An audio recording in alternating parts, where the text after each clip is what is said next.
चीन 15 मिनट में एक आईफोन कैसे असेंबल कर देता है देख लीजिए।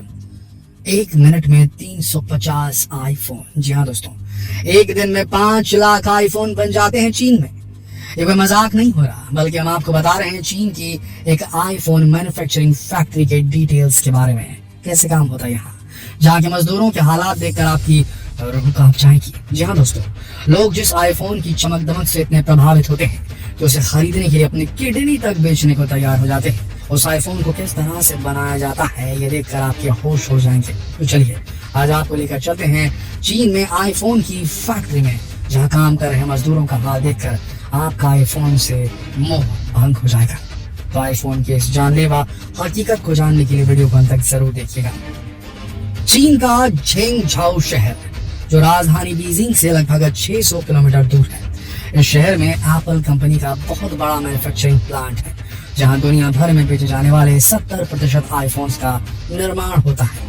और बड़ी बात यह है कि इस फैक्ट्री में 2 लाख से ज्यादा मजदूर काम करते हैं। आपको यकीन नहीं होगा, जब आईफोन का कोई नया मॉडल लॉन्च होता है तब एक दिन में फैक्ट्री में 5 लाख फोन बना, यानी कि एक मिनट में 350 फोन। एक और राज की बात बताते हैं, असल में चीन में जो एप्पल की आईफोन फैक्ट्री है वो असल में एप्पल की है ही नहीं। जी हाँ, चौंक है ना, ये फैक्ट्री फॉक्सकॉन कंपनी की है और चीन में बनने वाले एप्पल के सभी प्रोडक्ट इसी कंपनी के द्वारा बनाए जाते हैं। ये कंपनी ताइवान की है, जिसके सीईओ हैं टेरी गाओ, और ये कंपनी चीन में सबसे ज्यादा रोजगार देने वाली कंपनी भी है। वैसे तो ये कंपनी काफी सारी कंपनियों के लिए मैन्युफैक्चरिंग करती है, जैसे सैमसंग, डेल, HP, लेकिन जो चीज ये सबसे ज्यादा बनाती है वो है आईफोन्स। और झेंगझाओ शहर में इतनी बड़ी मात्रा में आईफोन की मैन्युफैक्चरिंग के कारण इस शहर को आईफोन सिटी भी कहा जाता है चाइना में। लेकिन यहाँ के आईफोन फैक्ट्री में काम करने वाले मजदूरों की हालत बहुत ही ज्यादा खराब होती है। ये लोग बहुत छोटे छोटे घरों में या हॉस्टल्स में रहते हैं, जहाँ एक ही कमरे में कई लोग रहते हैं। इन्हें हफ्ते में 6 दिन तक गधा मजदूरी करनी पड़ती है। एक बार फैक्ट्री में एंट्री लेने के बाद इन्हें सांस लेने की भी फुर्सत नहीं मिलती। सुबह से लेकर शाम तक उन्हें लगातार काम करना होता है। वैसे भी फोन की मैन्युफैक्चरिंग एक लंबी प्रोसेस है, जहाँ गलती की कोई गुंजाइश नहीं होती। यहाँ फोन को असेंबल करने के लिए एक एक पार्ट को बहुत ही सावधानी से रखना पड़ता है। यहाँ जरा सी भी गलती से भारी नुकसान हो सकता है, और इसीलिए एक मजदूर को केवल एक ही तरह का काम दिया जाता है, जिससे वो उस काम में एकदम परफेक्ट हो जाए और बिना किसी गलती के तेजी से उस काम को कर पाए। दोस्तों, अब आप यहाँ जरूर सोच रहे होंगे कि इस फैक्ट्री में काम करने के लिए कितनी क्वालिफिकेशन की जरूरत पड़ती होगी और यहाँ के मजदूर किन परिस्थितियों में काम करते होंगे। तो इसी बात की जानकारी के लिए 2017 में डिजियान जेंग, जो कि न्यूयॉर्क यूनिवर्सिटी के ग्रेजुएशन के छात्र होने के साथ साथ NGO चाइना लेबर वॉच के लिए भी काम करते थे, इन्होंने इस फैक्ट्री में 6 महीने एक मजदूर बनकर काम किया। और उसके बाद इन्होंने यहाँ के ऐसे राज खोले जिन्हें सुनकर सबके रोंगटे खड़े हो गए। आपको यकीन नहीं होगा कि जिस आईफोन को आप अपनी शान समझते हैं, असल में उसे बनाने के लिए किस तरह मजदूरों को टॉर्चर किया जाता है। फैक्ट्री के अंदर काम करने वाले वर्कर्स आत्महत्या जैसा कदम न उठा पाए, इसके लिए सीढ़ियों और सभी खिड़कियों पर जाल लगाया गया था, जो सीलिंग वाले पिंजरे की तरह थे। मेन बिल्डिंग में 7 सब फैक्ट्रियां थी, जिनमें करीब 70,000 वर्कर्स काम करते थे। यहाँ गुलाबी शर्ट, नीली पैंट और नीली टोपी वाली यूनिफॉर्म वर्कर्स की निशानी थी। कुछ वर्कर्स चप्पल भी पहनते थे। हालांकि इन वर्कर्स के पास आईफोन होना नामुमकिन ही था, क्योंकि इनकी सैलरी इतनी थी ही नहीं कि वह आईफोन अफोर्ड कर पाए।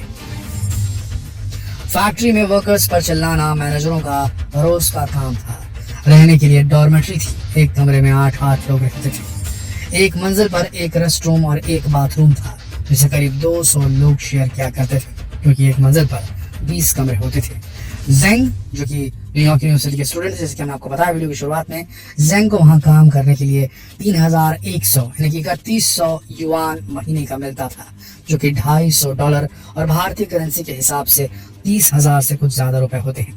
वर्कर्स को दिन में 12 घंटे काम करना होता था। 12 घंटे एक ही काम लगातार, कोई टाइम नहीं, जिनमें से 10.5 घंटे काम के लिए और बाकी समय ब्रेक और खाने के लिए था। उन पर जबरन ओवर टाइम भी थोपा जाता था। वर्कर्स शिकायत नहीं कर सकते थे, क्योंकि कोई शिकायत करता भी था तो घूम फिर कर फॉक्सकॉन के अंदर ही रहता था, एप्पल तक नहीं पहुंचता था। बिना मीट और कुछ सब्जियों वाले सबसे सस्ते नूडल्स 5 युआन के आते थे। फैक्ट्री में ज्यादातर वर्कर्स पुरुष थे जिनकी उम्र 18 से 30 साल थी। वैसे तो यहाँ कई कम उम्र के बच्चे भी काम करते हैं, लेकिन यहाँ उन्हीं बच्चों को काम पर रखा जाता है जो कि चेहरे से अडल्ट लगते, ताकि फैक्ट्री के ऊपर कोई भी कार्रवाई न हो पाए। यहाँ काम करने वाले वर्कर आमतौर पर वीकेंड यानी संडे को ही कैंपस से बाहर जाते थे। फैक्ट्रियों में टर्नओवर रेट बहुत ज्यादा था। लोग 2 हफ्ते या 1 महीने में छोड़कर चले जाते थे, क्योंकि ज्यादातर लोग इतनी मेहनत और तंग परिस्थितियों में काम नहीं कर पाते थे।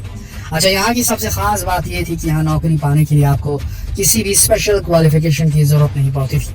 बस आपके पास आपका आईडी प्रूफ होना चाहिए जिस पर यह लिखा हो कि आप कहाँ के रहने वाले हो, और आपको थोड़ी बहुत इंग्लिश आनी चाहिए ताकि आप फैक्ट्री में इस्तेमाल होने वाले इंग्लिश समझ सके।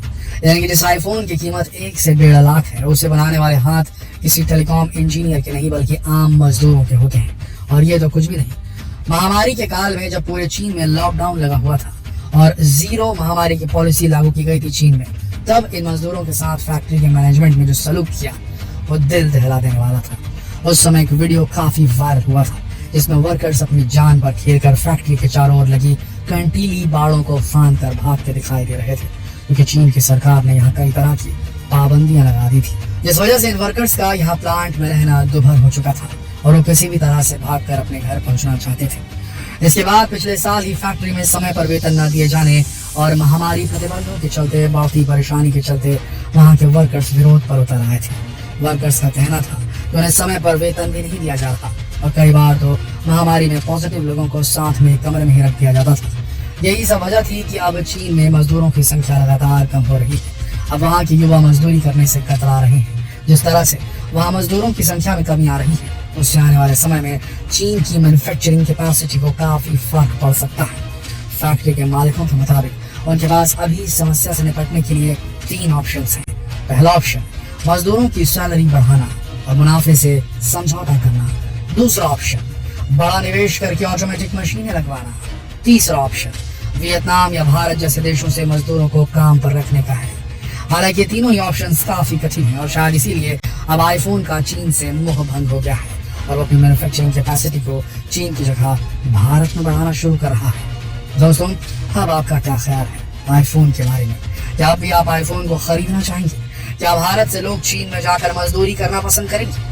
अपने विचार हमें कमेंट सेक्शन में लिखकर जरूर बताना। जितना हो सके इस वीडियो को शेयर करें फेसबुक पर, व्हाट्सएप पर, यूट्यूब पर। चल मिलते हैं अगले वीडियो में। तब तक के लिए आप सबका इस वीडियो के अंत तक बने रहने के लिए दिल से धन्यवाद।